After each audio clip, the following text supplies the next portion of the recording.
رسول اللہ صلی اللہ علیہ وسلم جب مدینہ تشریف لائے تو پہلے اپنی نانہال اترے جو انصار تھے،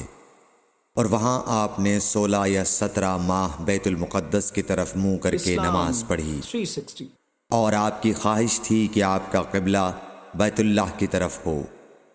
جب بیت اللہ کی طرف نماز پڑھنے کا حکم ہو گیا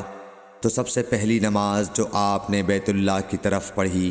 عصر کی نماز تھی۔ 360 وہاں آپ صلی اللہ علیہ وسلم کے ساتھ لوگوں نے بھی نماز پڑھی۔ پھر آپ کے ساتھ نماز پڑھنے والوں سے ایک آدمی نکلا اور اس کا مسجد بنی حارثہ کی طرف گزر ہوا تو وہ لوگ رکوع میں تھے۔ وہ بولا کہ میں اللہ کی گواہی دیتا ہوں کہ میں نے رسول اللہ صلی اللہ علیہ وسلم کے ساتھ مکے کی طرف منہ کر کے نماز پڑھی ہے۔ یہ سن کر وہ لوگ اسی حال میں بیت اللہ کی طرف گھوم گئے، اور جب رسول اللہ صلی اللہ علیہ وسلم بیت المقدس کی طرف منہ کر کے نماز پڑھا کرتے تھے، یہودی اور عیسائی خوش ہوتے تھے، مگر جب آپ نے بیت اللہ کی طرف منہ پھیر لیا تو انہیں یہ امر ناگوار ہوا۔ زہیر ایک راوی کہتے ہیں کہ ہم سے ابو اسحاق نے برا سے یہ حدیث بھی نقل کی ہے